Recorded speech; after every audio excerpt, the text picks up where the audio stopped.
clear indicators that PDM is going to fail successfully. There is no data, there is no awareness, and government behaves like an intern. Every time they are learning. This man represented the views of many in the room about government programs, pointing out the gap between government's economic interventions and the rural informal poor who can't satisfy financing requirements to borrow from a capitalized Uganda Development Bank. We applied for money from UDB, I think last year.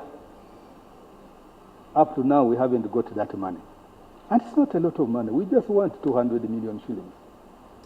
But I'm in a group of people, several who have PhDs, and you know, the amount of paperwork and the documents you have to collect and the evidence you have to give that you'll be able to pay.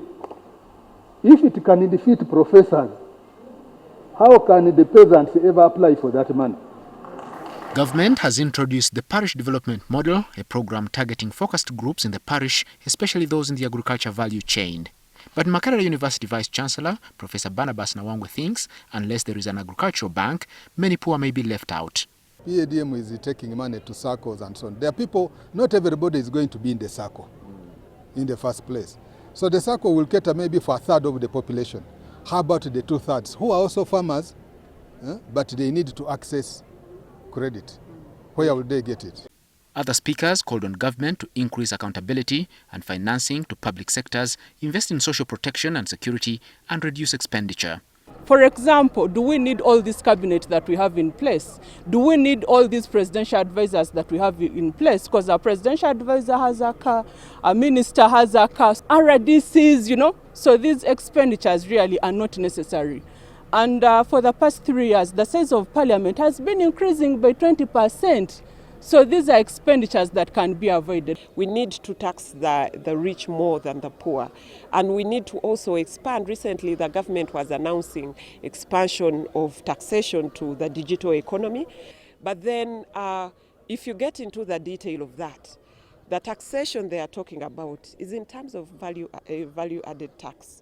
Again, VAT is a tax that is borne by the person, by the consumer of the service, and not by the actual corporate entity. The recovery from COVID-19 has been affected by rising fuel and commodity prices. The future is uncertain, and new ways are needed, including mindset change, for which Makerere University is introducing a course, which, according to government, all officials will be required to attend. Every student who would like to take it will take it as an audited course. Eventually, when the students realize that the employers are preferring people who went through that course, then they will be obliged to come, and eventually we make it cross-cutting and mandatory for everybody. With preparation, experts say the impact of further economic shocks can be minimized. Edward Muhumuza, NTV. Balance of payments.